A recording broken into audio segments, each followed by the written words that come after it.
Welcome to my studio. My name is Carrie Watson. I share tips, tools, and techniques for the artist in you. And today I'm going to share with you a tool that helps me draw when I don't really feel like it. It simplifies things in a guilt-free way. Feeling guilty as an artist is some of the things that we encounter. Sometimes it's, oh, we went on a trip and we were going to paint and sketch and do all sorts of things while we were out and about, and we just didn't get to do as much as we thought we were going to, and we feel guilty about it. Don't do that. It's life's too short. Enjoy the moments you have, the people you're with, the memories you're creating. And if you get to create on the go, that's wonderful. If not, do it when you get back. And the series I'm starting, or I've been working on, the current series that I am on, is to do that, to just show you things that I wanted to paint while I was there, and now I'm going to do it with you. So I hope you join me, but today is a video on how to use that tool that should be guilt-free too. Enjoy. These were the two journals that I had with me. This one is for anything other than the Smoky Mountains. It's just my current journal. So it had some of the previous trips that I had taken this year in there. And you should, if you've seen the last few videos, these were my last 3 videos that I posted. So you can go back and look at those if you're interested in how I did them. This was the one entry that I did that was not in the Smoky Mountains, so that's why I put it in here. A friend of mine has this goat on the roof, and it's just so funny because I have a toy goat on, and I'll show pictures of him, and he has a friend, Bill, his name's Billy, and his friend Ben is a bear, and I hike with them and take pictures with them, and eventually, maybe someday I'll write a book. I was thinking at one point when I've had Billy for 10 or 12 years, and he's gone with me everywhere on all my trips. I thought someday I'll write a book for my grandchildren, and there'll be adventures of Billy, and then he got a friend, Ben, and they've just been all sorts of places together. So when you see Billy and Ben in my pictures, maybe someday it'll be a book. But anyway, I want to show you how I drew this. It's a pretty intricate picture, and I didn't want to do it freehand. I just didn't want to take the time. Not that I couldn't, because I mean, all these were all freehand, so I know how to draw freehand. It's just sometimes, sometimes it's just easier, and my mind just doesn't want to concentrate hard enough to do it. So let me show you how the Vinci Eye works. I'm using my old phone, and because I'm now home and have the internet, then Wi-Fi, then I can use all my programs. Well, most of them anyway. Okay, when you turn, let's go back. The Da Vinci Eye has a capital D with purple and turquoise, and like I said, it's one-time fee. When you open it up, you have a choice. It always gives you today's inspiration, so you can always have something to draw or paint. But I don't want to do today's inspiration. I want to go to this point right here and draw my own. And I want to get my picture from my Google Photos. So it gives me a choice. See, I don't have very many photos. 84,272. Isn't that ridiculous? Okay. It was several trips ago, and here's the photo that I chose. I want to choose, I pick the photo, then I hit classic mode. I don't need the tutorial, I know how to use it. All right, now the picture is very small, and I want to turn it this way. So because of the orientation of the picture. So I go to move picture with 2 fingers. I rotate it and I enlarge it. So I can turn my, let me take the charger out. So I can turn it this way, and you can see it. Now, if I held it, this would not be a good idea. You need to find a phone holder that will hold it. They even show on their website that, or their videos, that you can prop it up on something. It is so much easier to find a phone holder. This is one that has feet. See, I think maybe you can see it. It has its own stand, so it stands independently.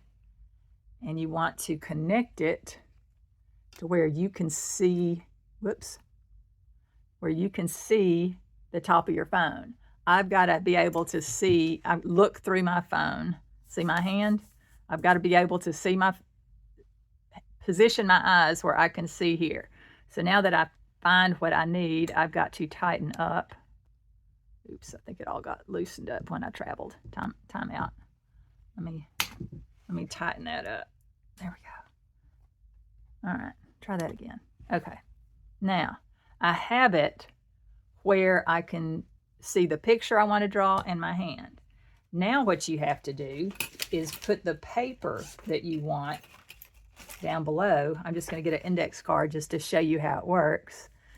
Okay, so you're going to figure out, okay, if this is my index, if this is what I want to paint that on, how do I get it to fit this? Well, first of all, what you want to do is secure whatever it is whether it's a journal, whether it's a piece of paper, I'm taping this down right now. I just secured my journal to where it wouldn't move around. All right, I still have the move selected. So now with 2 fingers, because the move's selected, I'm going to decide how much I want on that card. If I want just the goat, I can do it this way. Matter of fact, I think I'll just do that for this purpose. But I might want him a little bigger to fill up the space better. So whatever. I'm not going to do the whole thing. But once I have this where I want it positioned with my paper underneath, then I'm going to press the move again. I might move it a little bit, but it's not going to change the proportion. The camera is going to remain right on the card. Now, the next thing you do is you want to make sure that everything is in focus. So depending on what kind of phone you have, it may or may be slightly different. The first thing I do is I put a pencil down on the paper, and I'm going to go to Tools. I hit Camera. Mine, all I have to do is hit Fix Focus. The Fix Focus will fix the focus of my pencil with the picture that I see. If this doesn't show up, you might have a bar here, and you would slide it to where you see that the focus, your pencil or your pen, whatever you're drawing with, is in focus. So you want to slide the bar till you see it in focus, and then you touch camera again so that your focus will not change. Now the joy of this is now I can zoom in, see 2 fingers. Now I'll zoom in. I can see my picture better. And when it's zoomed in well, you have to, you're making, I'm just looking through my camera to draw the lines that I see. Try to be smooth with your lines. Try not to press too hard. You don't want to make such dark lines that when you paint, that the lines are too harsh. So, okay. So I can look down at my picture if I need to, and oops, I'm a little off on the eye there, but I can erase it if I want to. Okay, here's the fence. Here's the rope. Okay, see now I'm getting off. So all I have to do is slide with 1 finger and reposition it, and I can continue my drawing wherever. I think this is just so cool because, whoa, if I want it bigger, it's 2 fingers, it gets bigger. But my focus is still exact because I haven't changed the guideline on that. So I'm not going to trace every leaf. When I did it before, I just did the basic outline. Like right here, I did the roof, the metal roof edge. Ooh, can't see anymore. Slide it up with 1 finger. All right, so if you've never tried this before, two fingers, you get smaller. 1 finger slides it around. Like it's like, oh, let me see again where I am up here. I just love the fact that I can enlarge it. I didn't realize how easy it was to do. Amazing what you can learn on YouTube videos, isn't it? Yeah, if you're learning something, give me a thumbs up. Subscribe to my channel if you haven't. Oh my goodness, I'm so pleased that my channel's growing, and y'all are finding what I'm doing helpful. So I hope that continues. So this, again, is a tool that I use sometimes when I just don't feel like drawing a detailed whatever it is that I want to paint. And it's just a time saver. So I'm going to quickly put in this other leg because he does look kind of funny without it, even though he's a metal goat. Metal goats need 4 legs. I think this is another leg that's out back. Not really sure. Sometimes you just draw what's there and interpret it later. Okay, so I'm going to move this out of the way so you can see my picture. Isn't that, whoops, good thing I wasn't wanting to paint it. Okay, is that not cool? There's my goat. And it didn't take much time. So if you're not comfortable with your drawing skills, or you just want to save yourself some time, Vinci Eye is just a neat little tool to have. You need some kind of phone holder. Doesn't have to be this one, but it needs one that will lean out enough for you to be able to look down through your phone. Standing up and looking down is too awkward. I've got to sit. So that is my lesson for today. I just want to show you briefly, other than this one that I painted, which you just saw how I drew it. If I had paid attention, I probably should have moved the smokestack over, or gotten I had a different picture that didn't have the smokestack right above the goat. But again, that's okay. It's my journal. But I learn even from journal entries. But it's a memory of a friend's roof, a hillbilly porch that they built. It's so cute. This was the first journal entry that I made in my Smoky Mountain journal. This has only Smoky Mountain scenes in it. And this was taken from Little River Road, a photo of the sun coming in early morning, hitting the yellow of the trees and just making it glow.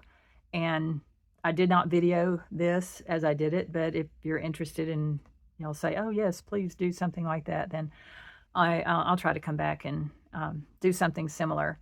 But some of the things that I'm going to be doing in the future are from this trip, and these are the only 2 that I had a chance to do. This one I actually started in teeny tiny pen and filled in the story of the 4 bears that I saw in a tree. Wanted to make it simple, but what I love about this, I didn't spend a lot of time on it, but it also caught the story. It showed the position of the bears in the tree and the overcast, kind of rainy feel of the day. So it was enough information on both of these for me to be happy with the entry, and then I gave some detail of what was going on at the time. But in my future videos, I will probably refer to these or the story of the hike of the day, and hopefully get you intrigued enough to try it yourself. Going back to the guilt that was mentioned at the beginning, don't feel bad if you don't get to paint on location. The rest of the week, I actually decided not even to carry my art supplies with me, to lighten the load and just enjoy the moments and deal with it when I get home. So whichever way you lean, whether you're going to do it on location or from photos, either way is fine. To me, just as long as you create because you want to, you're driven to, doesn't matter if you're on location or not, to enjoy it and for it to be beneficial for you. Have a great day.